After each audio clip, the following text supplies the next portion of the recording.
데살로니가전서 4장 1절로부터 8절까지입니다.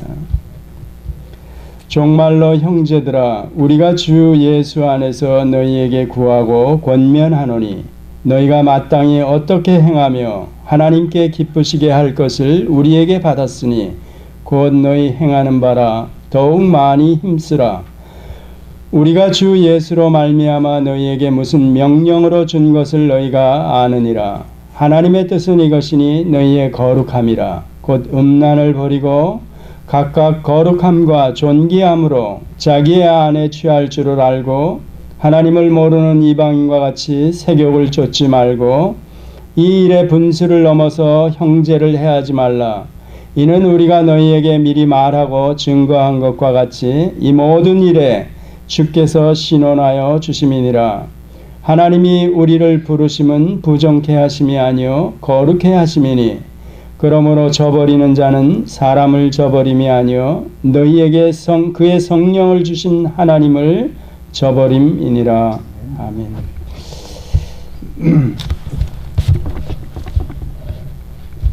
오늘 본문 말씀이 조금은 부담스럽죠. 아마 누구에게나 다 해당이 될 겁니다. 특히 오늘 본문 내용으로 보면 남자에게 주로 이제 상당히 부담스러운 내용인데, 지금 세상 돌아가는 것, 특별히 저희가 태어나고 자랐던 한국을 돌아볼 때는 꼭 남자들만이 해당되는 건 아닌 것 같습니다. 여러분은 어떻게 보실지 몰라도 우선은 이 데살로니가 전서가 신약 성경 중에서 가장 먼저 기록이 되었다. 기록 연대가 한 53, 4년 이렇게 봅니다. 그리고 이 내용으로 들어가 보면 알지만 실제로 이 초대교회 성도들이, 그러니까 박해가 일어나기 전이지만 한 25년에서 30년 어간 예수님이 부활 승천하시고 나서 재림 소망 가운데 살아가는데, 이 교회는 특별하게 더 그 재림에 관한 그 내용이 이 본문 안에 담겨져 있습니다.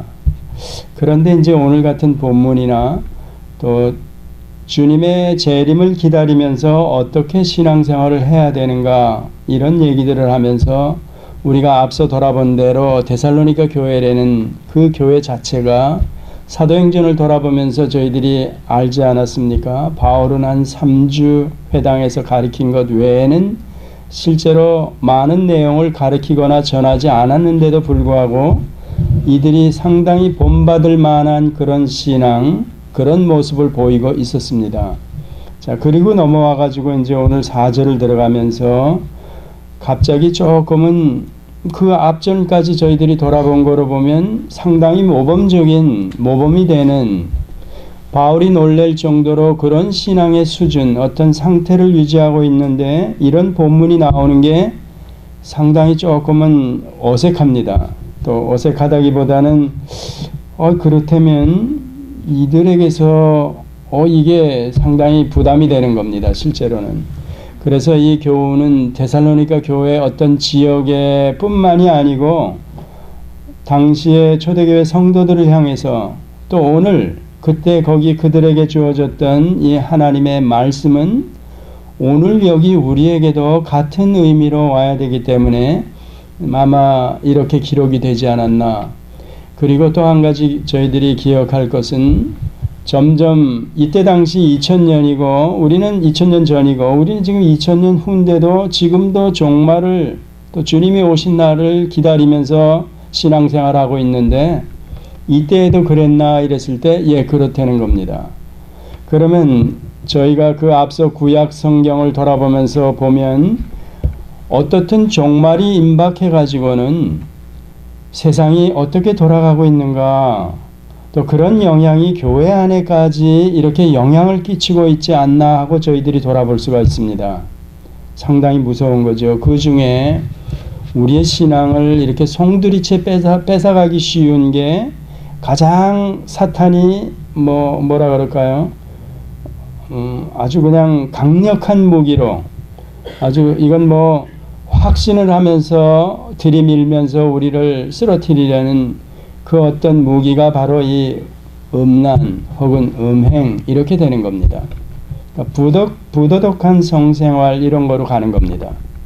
그러니까 그때 당시 2000년 전에 주님을 기다리던 이 종말을 기다리던 데살로니가 교인들이나 2000년 후에 주님을 기다리는 성도들 마찬가지라는 겁니다. 그러면서 예수님의 그 종말에 관한 교훈을 저희가 끌고 오지 않아도 이미 구약을 읽어보시면서 여러분이 알죠. 창세기 6장을 보면서 노아 홍수를 저희들이 이렇게 그 내용을 들어가 보면서 참 의문이 간다고 제가 분명하게 말씀을 드렸죠. 가인과 셋 계열이 계속해서 내려옵니다. 노아 홍수 전까지 성경 기록상으로는 한 10대까지 내려오는데 그때 어떻게 셋 계열도 내려오다가 가인 계열이나 마찬가지로 그 후손이 전부 다 망하고 마는가, 심판을 받는가, 물로 심판을 받은 거죠. 그 부분에 대해서 제가 이해가 잘 안 간다 그랬습니다. 여러분도 또 그렇게 생각하시고, 아니 노아의 8 식구만 구원을 얻고 나머지는 그러면 어떻게 된 거야 이랬을 때 그 원인을 저희들이 찾아가 보면 그 6장에 들어가 보면 그럽니다. 하나님의 사람들이 세상의 딸들을 마음대로 자기의 아내를 삼은지라 이런 얘기가 나옵니다. 여기서 성적으로 문란해져 가지고 사실은 그 셋 계열은 쭉 내려면서 그의 어떤 성결함이나 실제로 우리들이 돌아보면 알지 않습니까? 그 계열에서 그걸 지키고 왔어야 되는데도 불구하고 하나님의 사람들이 세상 사람들, 세상의 딸들을 보고 자기의 후처를 삼든지 뭐든지 이런 문란한 성관계가 되어서 그 지경이 하나님이 보시기에 한탄하는 지경에까지 이르렀다. 그래서 물로 심판을 하셨다 이렇게 보는 겁니다. 실제로 그렇고, 자 그렇다면 심판의 예표로 예수님이 저희들에게 말씀하셨고 또 우리가 성경 기록을 보면서 노아 홍수 때 심판을 받았을 그 당시의 세상은 어땠는가 이랬을 때 바로 그런 성적인 문란함이나 도덕적으로 부패한 것들, 저희들이 아는 대로 세계사를 보면 로마가 멸망할 때에도 뭐 화장실에도 손잡이 이런 게 다 금붙이었다 그러죠. 그리고 화장실 문화가 우리가 상상할 수 없는 정도로 뭐 그렇다는 것쯤은 여러분 아시고 계시죠. 지금도 부잣집에 가보면 화장실을 아주 조금은 별나게 이렇게 치장을 합니다. 그리고 화장실 크기가 어떤 집에 가보면 그냥 안방보다 침대 놓는 그 마스터 베드룸보다 더 큰 그런 경우도 있다 그럽니다. 어떻든 우리가 이 음란한 세대 혹은 이런 것들을 보면서 도덕적으로 도덕이 땅에 떨어지고 윤리가 무뎌져 버려 뭐 윤리 도덕이 땅에 무너진 그 세대는 곧 이놈의 세상 망하지 않을까 이렇게 얘기하는 겁니다. 그런데 실제 그런 일이 있었고 소돔 고모라 때도 마찬가지 저희들이 알죠. 롯이 남아가지고 그 의로운 롯이 울부짖는 그런 상황과 그때 당시에 소돔성을 둘러싸고 있는 사람들, 우리가 아는 대로 로마서 1장 18절 이하에 들어가면서 24절 이하에는 사람들이 하나님께서 우리 인간을 지으실 때 남자와 여자로 지었는데도 불구하고 남자는 남자를 향해서 여자는 여자를 향해서 불릴 듯이 이런 식으로 나오는 얘기가 뭔지 아시죠? 그러니까 본성적으로 우리 안에 죄가 있기 때문에 하나님을 떠난 자에게서는 얼마든지 나쁜 짓거리들, 악한 것들이 나와지는데 그 극악한 상황에 이르는 멸망의 심판을 받아야 될 지경에 이르는 그런 범죄가 그런 악한 것들이 바로 이런 성적인 범죄라는 겁니다. 그렇다면 여러분이 이 데살로니가 교회가 앞서 말씀드린 대로 3장까지는 대단히 칭찬을 받으면서 야 상당한 수준에서 신앙생활을 하고 있구나 이렇게 보았는데 4장을 넘어오면서 이런 얘기가 나오니까 특히 저희가 돌아보면 1절 정말로 형제들아 우리 주 예수 안에서 너희에게 구하고 권면하노니 너희가 마땅히 어떻게 행하며 하나님께 기쁘시게 할 것을 우리에게 받았으니 이미 받아가지고 그렇게 행하고 있다는 겁니다. 그 뒤에 곧 나오지. 곧 너희의 행하는 바라 너희에게서 그 실제적인 삶의 어떤 모습들이 드러나는 건 우리가 그리스도 예수 안에서 너희에게 구하고 명한 거다, 권한 거다. 그걸 제대로 받았기 때문에 이들이 그대로 실천하면서 실천적인 삶에서 드러났다는 겁니다. 자, 거기다가 얘기를 하면서 더욱 많이 힘써라 이렇게 얘기하는 겁니다. 왜 그러냐 그랬을 때 이제 그 이유가 3절부터 나오는 겁니다. 하나님의 뜻은 이것이니 너희의 거룩함이라 그러면서 이때 그 거룩함은 무엇일까 이랬을 때 제가 여러분 프린트물에 조금 설명을 해드렸죠. 우리 개혁주의에서는 already but not yet 이렇게 얘기를 합니다. 하나님 나라가 이미 이 땅에 임했고 but not yet 아직 이루어져 가고 있다 이렇게 설명을 합니다. already but not yet으로.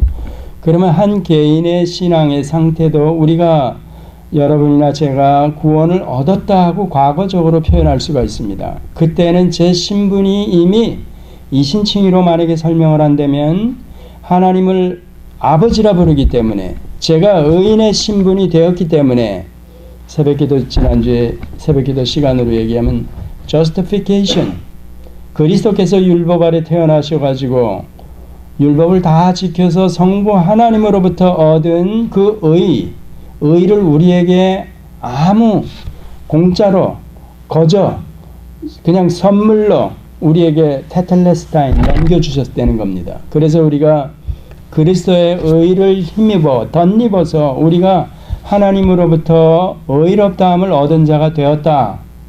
그게 이제 칭의로 설명하는 거죠. 바로 그 신분적인 우리를 돌아볼 때는 이미 하늘에 속한 자이며 과거적으로 우리가 구원을 얻었다 그러는 겁니다. 자, 그러면서 우리가 지금 기도할 때나 어떤 때 하나님을 아버지라 부를 수 있는 것 이게 바로 그것 때문에 그렇다는 겁니다. 물론 여기에 성령이 우리를 다시 중생시켜서 저 안에 여러분 안에 거하시기 때문에 이런 고백이 하나님 아버지 이런 고백이 나와진다 그랬습니다. 예수 그리스도이십니다. 나의 주인이 되십니다. 이렇게 고백도 성령이 계시기 때문에 자 이렇게 변화된 세상에 살고 있고 제 주변에 아무것도 달라진 것이 없는데도 불구하고 성경이 말하는 제 신분은 이미 하늘에 속한 자라는 겁니다. already. 그래서 이미 시민권자다 이러면서 저의 이 신분이 지금 와서 보니까 돌아보니까 창세전에 하나님께서 저를 생명책에 그리스도 안에서 기록해 놓았기 때문에 제가 이미 신분을 얻은 자라는 겁니다. 그런데 상태로 보면 금방 말씀드린 대로 제가 이 땅을 살아가면 제 주변에 아무것도 변한 것이 없습니다. 제 주변을 돌아봐서 여기서 세상으로부터 예를 들어서 건져짐을 받았다 그러는데도 불구하고 제가 세상에 그냥 발붙이고 살아가고 있는데요.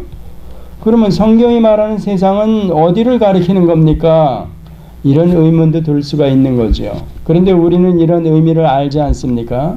세상으로부터 죄의 종 사탄의 종으로부터 제가 언제인지 모르지만 성령 하나님께서 저를 건져내서 의의 종 하나님의 종을 만들어 버렸다는 겁니다. 자, 그 신분이 우리가 이미 그렇게 얻은 건데 상태로 보니까 저는 저입니다. 그대로. 자, 이런 저를 향해서 너 신분이 이미 구별된 자이다. 성도라 이렇게 칭함을 이미 얻은 자가 됐으니까 이제는 너에게서 거룩함이 드러나야 된다 이 얘기입니다. 그 거룩함을 오늘 이 본문에서는 하나님의 뜻은 이것이니 너희의 거룩함이라 이랬을 때 이 거룩은 신분은 이미 우리가 얻은 자가 되었고 이제 우리에게서 드러나야 되는 거룩함을 얘기하는 겁니다. 그래서 이 거룩을 설명하면서 곧 음란을 버려야 된다. 넌 신분이 이미 거룩한 자이기 때문에 이제는 옛날 세상에 있던 지금도 이방인과 같이 세상에 있는 사람에게서 나와지는 것들이 나오면 안 된다. 그 얘기입니다. 그래서 그 중에 중요한 것 앞서 설명드린 대로 세상이 심판을 받을 정도로 이렇게 편만하게 퍼져서 모든 사람이 다 심판을 받을 지경에 이르는 그 아주 강력한 사탄의 무기며 어떤 공격 무기이죠. 그게 바로 음란한 것. 그러니 이 음란에 대해서 조금 이따 설명을 드릴게요. 그 거룩함이라 그러면서 곧 음란을 버리고 각각 거룩함과 존귀함으로 자기의 안에 취할 줄을 알고 하나님을 모르는 이방인과 같이 세격을 쫓지 말고 이런 얘기가 상당히 부담스러운 겁니다. 그런데 이렇게 강하게 얘기하는 이유가 앞서 설명드린 대로 우리가 노아 홍수 때나 소돔 고모라 때 또 우리가 아는 대로 이스라엘 백성들이 여호수아를 필두로 해가지고 가나안을 정복하고 나서 어떻게 되었습니까? 우상 숭배하고 내 딸을 저들의 며느리로 주고 저 이방인들의 딸을 가나안 족속들의 딸을 내 며느리로 삼았다는 겁니다. 그러니까 그거 그러지 말라 그랬는데 이미 섞여버린 겁니다. 그러면 아까 얘기한 대로 셋 계열과 가인 계열이 보니까 아리따운 여자들이 있으니까 그냥 뭐 자기 처로 삼는 겁니다. 그러니까 이런 무질서와 특별히 성적인 무질서가 만연해 버리니까 이게 거룩한 백성인지 세상 사람인지 분간이 안 된다는 얘기입니다. 그러니까 그 결과로 어떻게 되었느냐? 노아의 8 식구만 하나님께서 건져내시고 나머지는 다 심판을 받았다. 우리가 아담의 범죄 이후에 가인과 아벨이 돌로 쳐 죽임을 당하고 셋이 그 뒤를 이어서 경건한 자손으로 이어져 내려오는데 왜 성경적으로 10대까지만 와가지고 이렇게 다 멸망을 받아야 됐습니까? 했을 때 바로 이런 것 때문에 그렇다는 겁니다.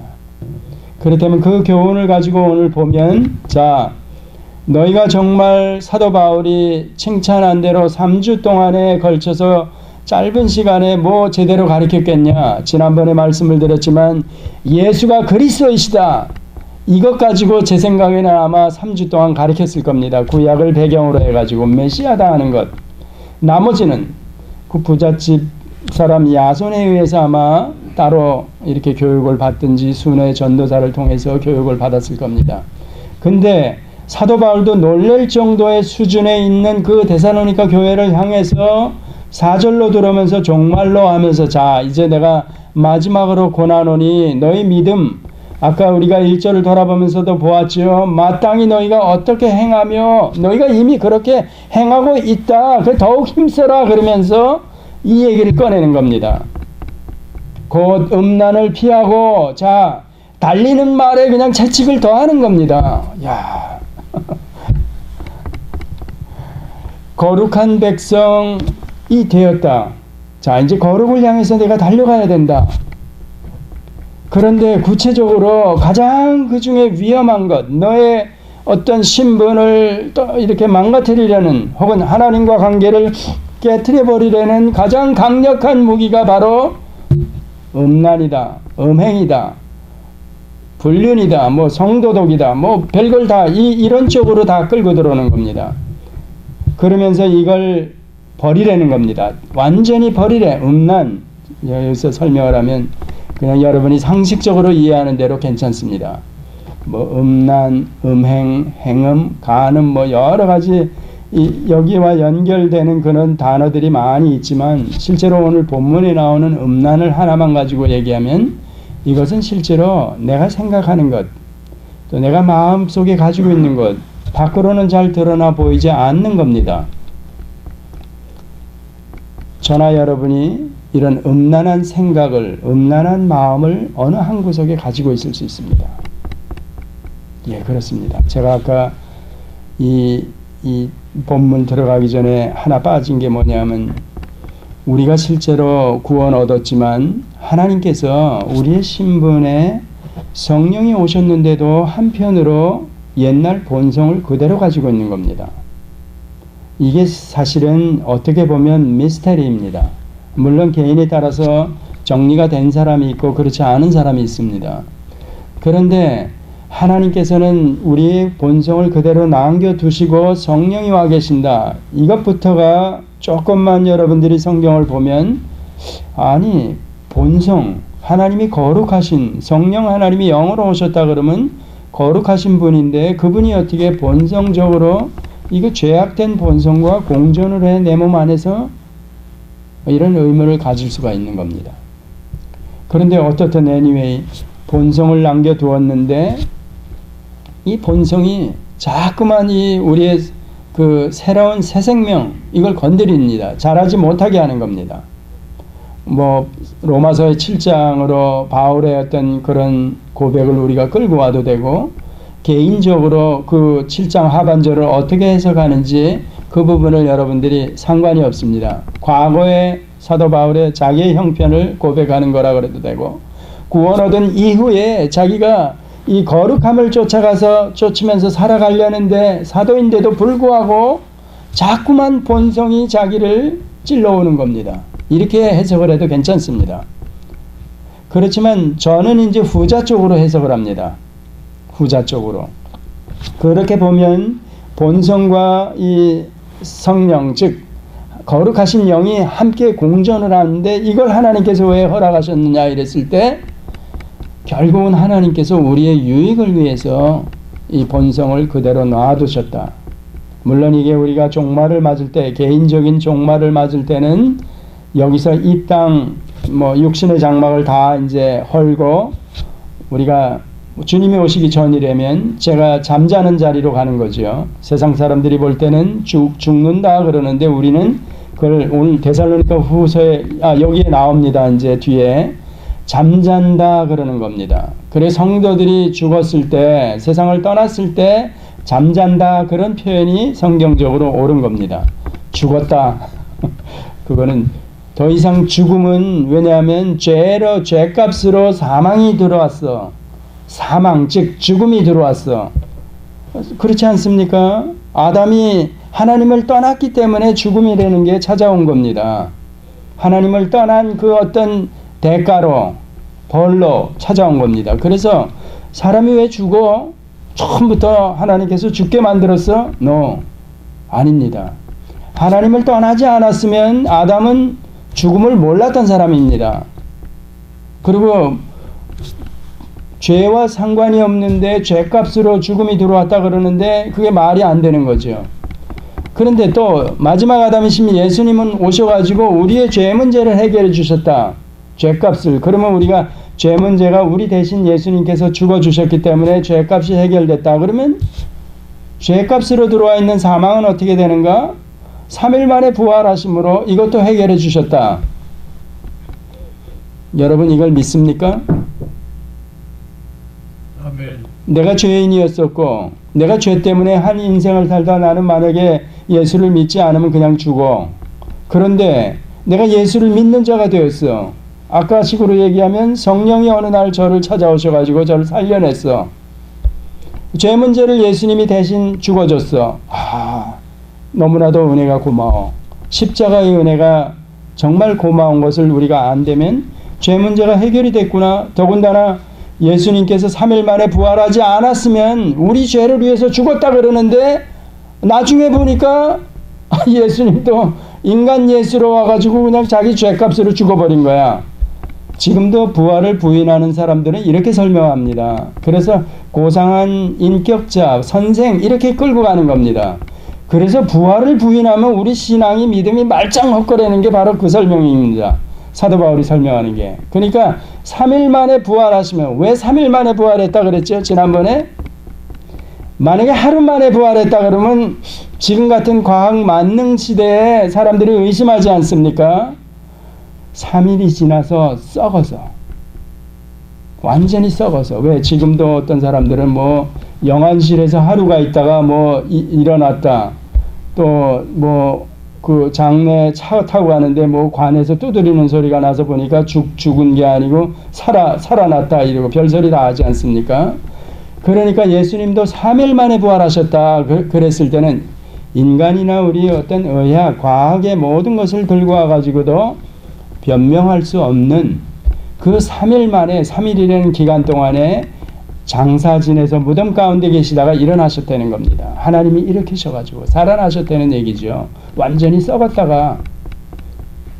그렇지만 그 부활 장면을 본 사람도 없지요. 어쨌든 부활하셨다는 얘기는 뭐냐면 더 이상 죽음 문제가 그 죄값과 죄값으로 들어와 있는 사망을 완전하게 해결했다는 얘기입니다.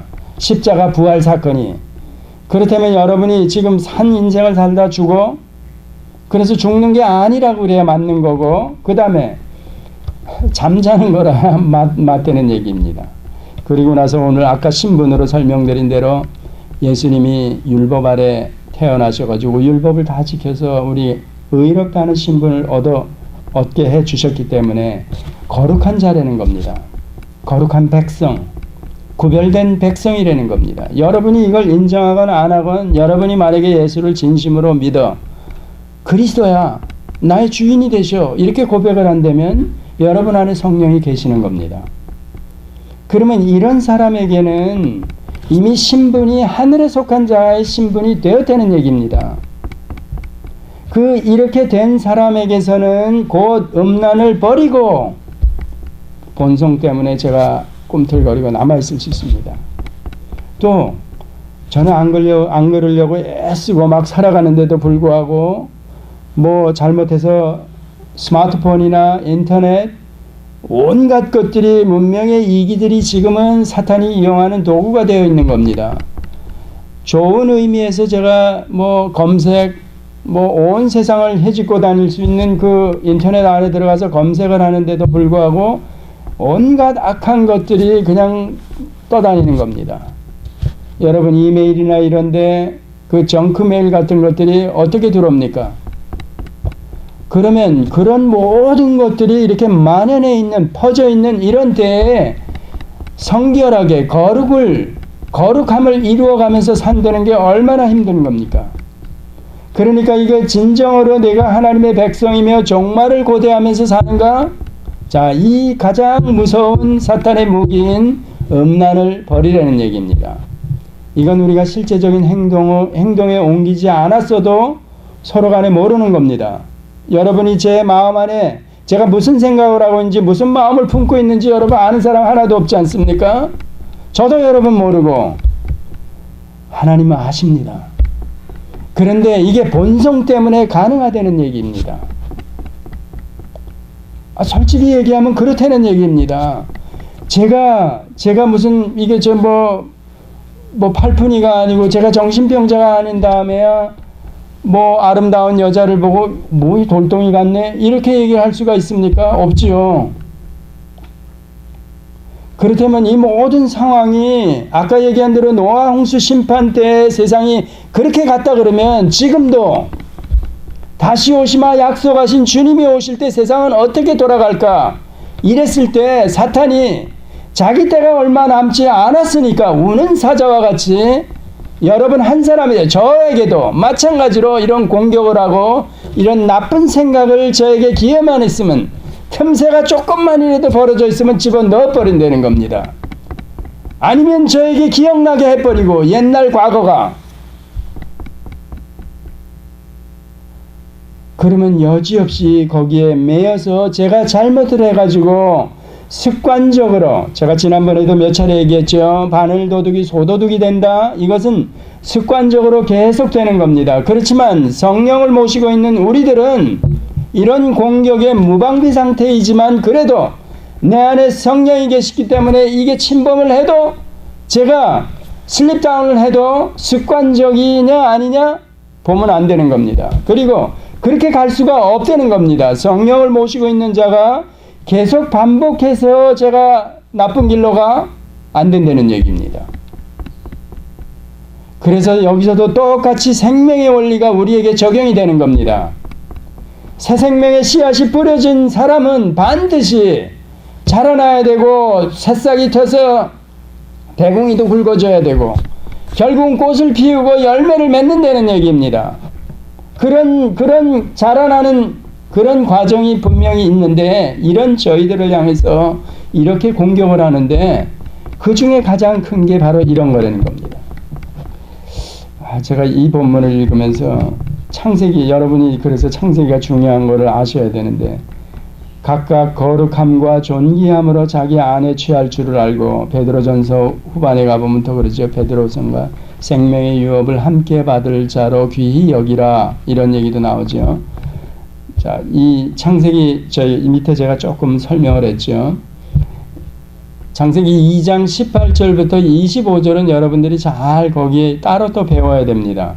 왜냐하면 그 안에 뭐 교회론을 꺼낼 수도 있고 그렇지만 일반적으로는 부부관계나 사람이 어떻게 지어졌을까 그 설명을 해주는 장면입니다. 물론 창세기 2장 4절부터 25절까지는 인간을 중심으로 한 하나님의 창조 역사를 사역을 저희들에게 설명해 주는 거다 그랬습니다.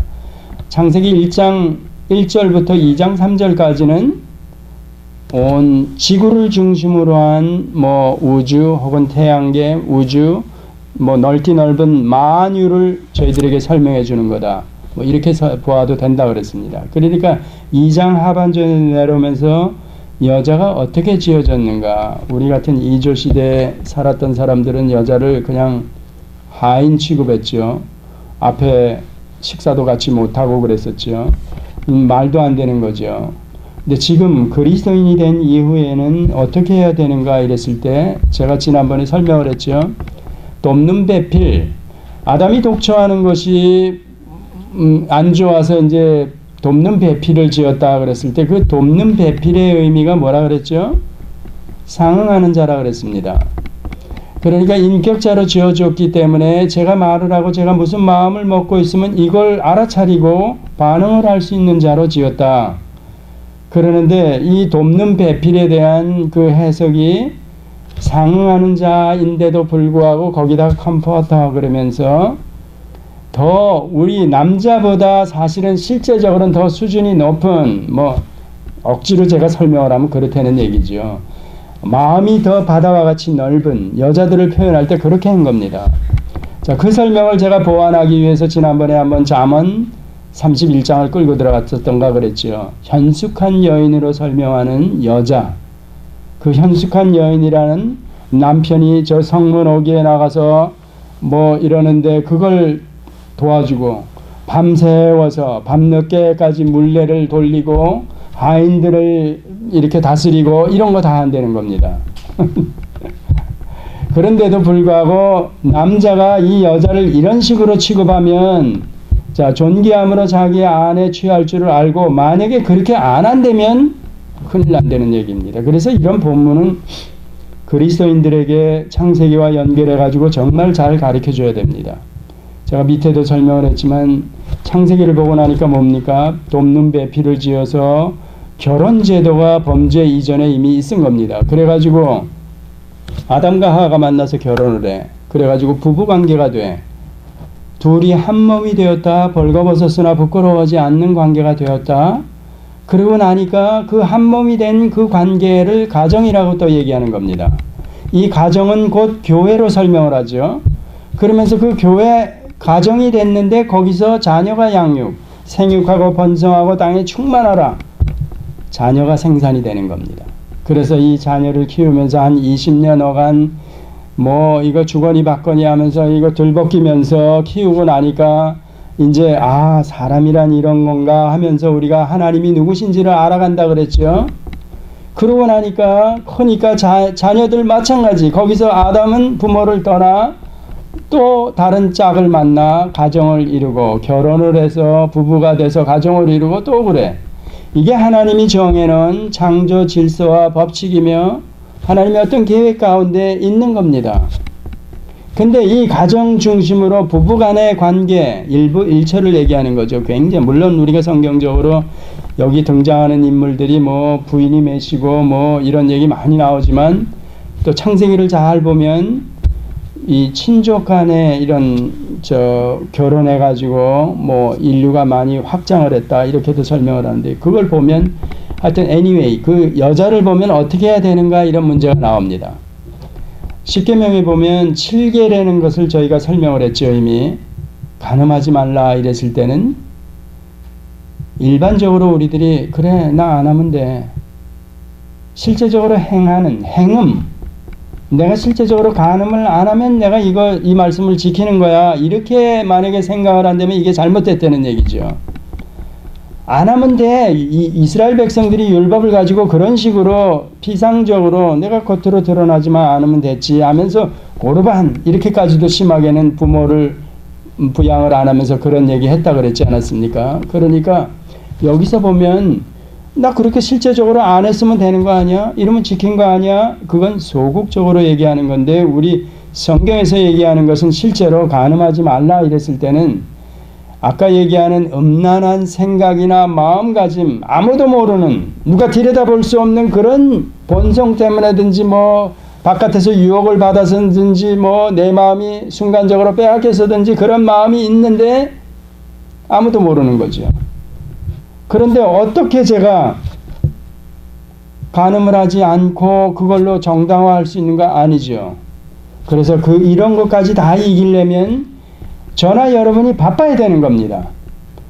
일단은 그런 간음이나 이런 음행이나 음란한 생각이 들어오지 않게 차단하기 위해서는 무지무지하게 바쁜 삶을 살아가야 되는데 그렇다고 일에만 워커홀릭으로 살아가야 되는 거 아니라는 얘기입니다. 하나님의 말씀으로 제 안에 양식으로 많이 담아서 유일한 무기가 하나님의 말씀 곧 성령의 검을 가지라 이랬으니까 사탄의 그 공격을 방어할 수 있는, 물리칠 수 있는 게 말씀이라는 겁니다. 예수님도 시험을 당할 때 3번 다 하나님의 말씀으로 물리쳤다 그러지 않았습니까? 우리 안에 말씀이 들어와 있지 않으면 이런 유혹에 그대로 넘어가게 되어 있습니다. 그러면 예를 들어서 아까 얘기한 7계를 저희가 어떻게 할 수 있는가 이랬을 때 이 창세기로 들어가는 겁니다. 부인을 제가 사랑하면 된다는 얘기입니다. 하나님께서 이렇게 만나게 돕는 배필로 만나게 해줘. 부인이나 혹은 남편, 우리 세상적으로 얘기하면 이 왼수, 하필이면 내가 어떻게 이렇게 만나게 됐지? 그런 사람들이 많지 않습니까? 지금은 안 그래도 과거에 여러분 아마 그런 생각을 가졌던 분들 많을 겁니다.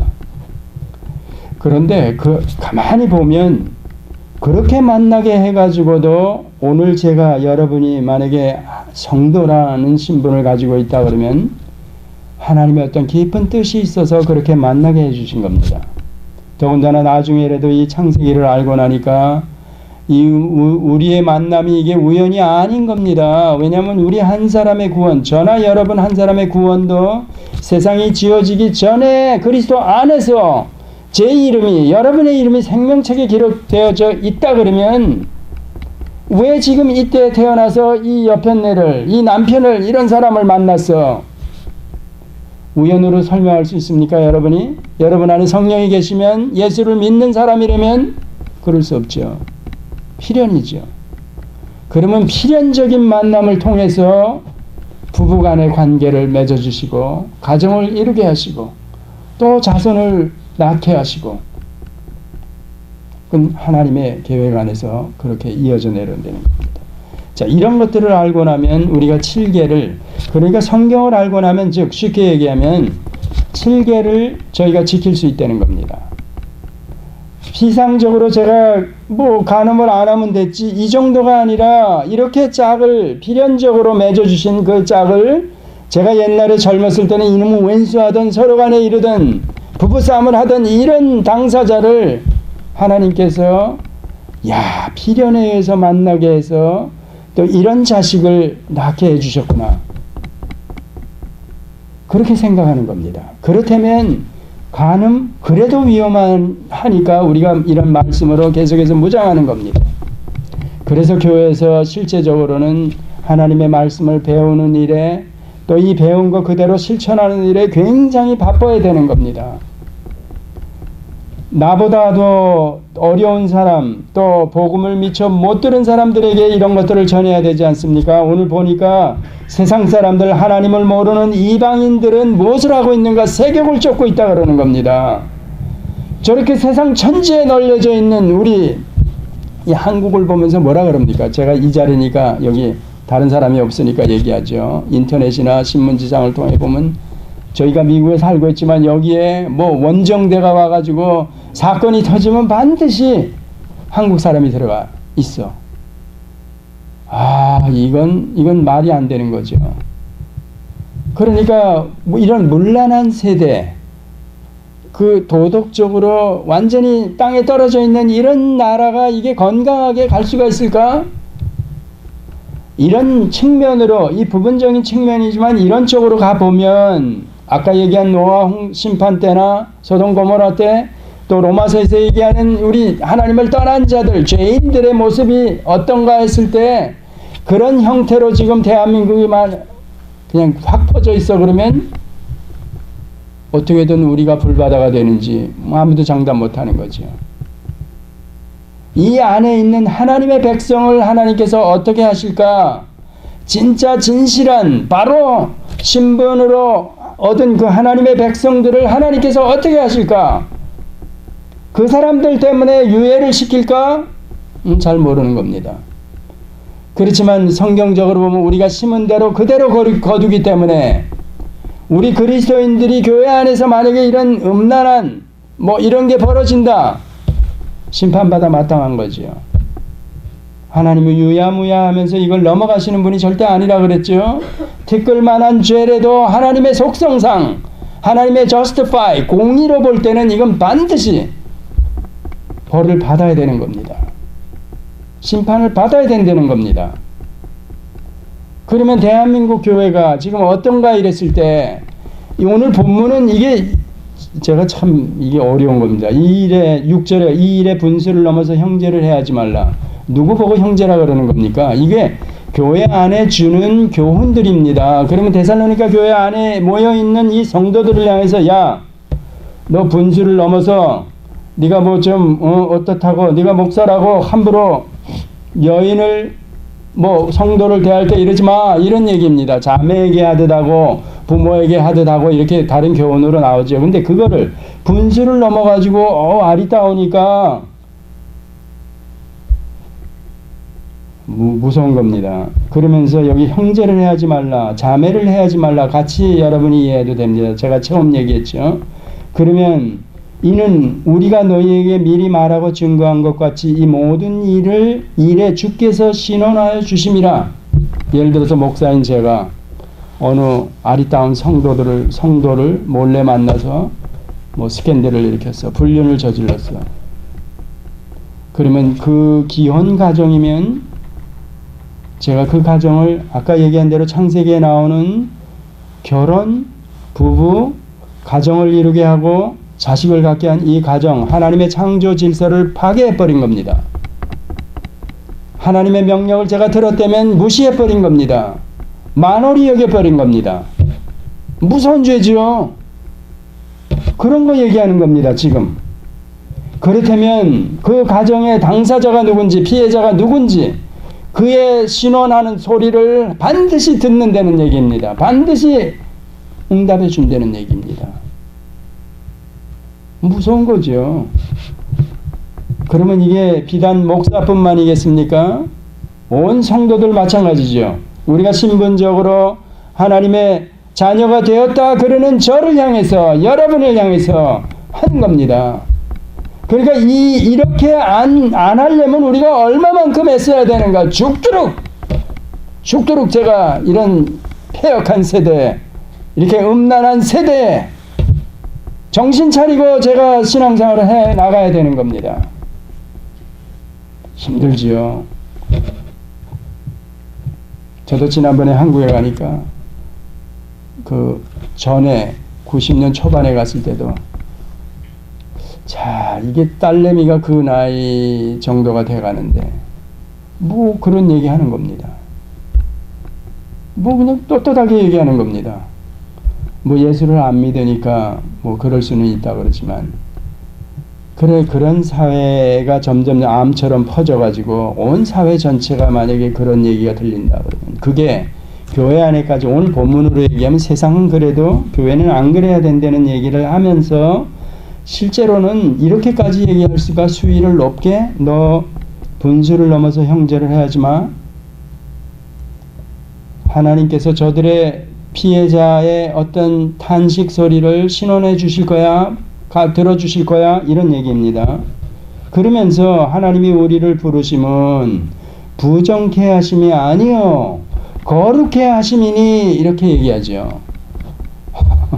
참 어려운 겁니다. 그러므로 자, 결론은 그겁니다. 자, 네가 혹이나 잘못하고 못된 짓을 해. 그렇다면 사람을 저버리는 게 아니다. 너희에게 그의 성령을 주신 하나님을 저버리십니다. 이렇게 설명하는 겁니다. 그러면 여기서 우리가 신학적으로 조금 문제가 되죠.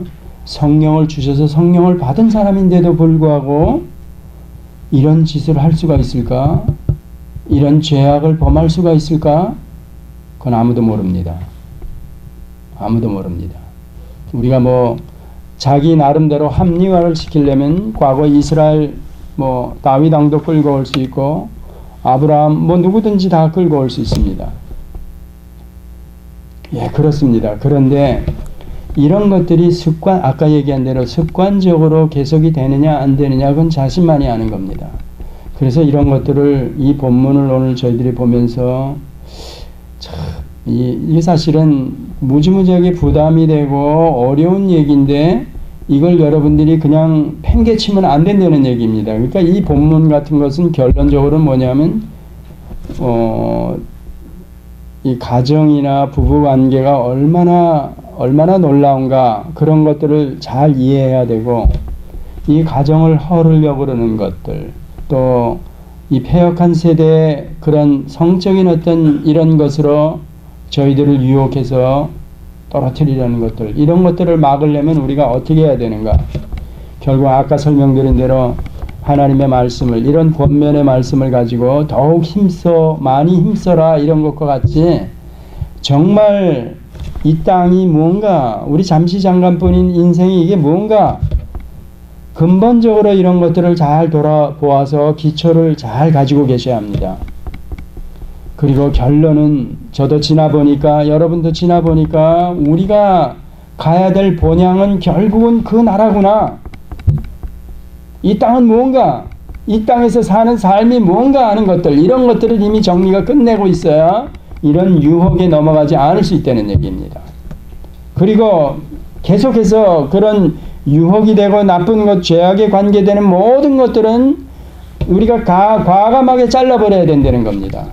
그러려면 교회 안에서도 바빠야 되고 선한 일에 열심하는 충성된 일꾼으로 우리가 살아가야 된다는 겁니다. 야, 복음을 전해야지. 내가 가난한 이웃들을 돌봐야지. 제가 틈이 없는 겁니다. 선한 일을 위해서. 왜? 하나님의 백성으로 내가 복음을 증거하기 위해서 하나님께 영광을 돌리기 위해서 막 정신이 없는데 이 마귀가 저에게 틈새를 못 얻는 겁니다. 여러분에게 틈새를 못 얻는 겁니다. 근데 만약에 여러분이 틈새를 보여? 그러면 가차없이 들어오는 거죠. 그러니까 종말이 되면 그렇게 예수님이 말씀하신 대로 노아 홍수 때나 소돔 고모라 때로 가지 않을까? 저희들이 심각하게 돌아보면서 염려하면서 인자가 올 때 믿음을 보겠느냐 그랬는데 자, 이게 무서운 겁니다. 그래서 신앙생활을 어떻든 바보가 돼도 외톨이로 남아도 잘해가야 된다는 겁니다. 마지막이 만약에 아무것도 아니면 이건 뭡니까? 그동안에 쇼한 거죠. 진짜. 그러면 안 된다는 얘기입니다. 또 하시겠습니다.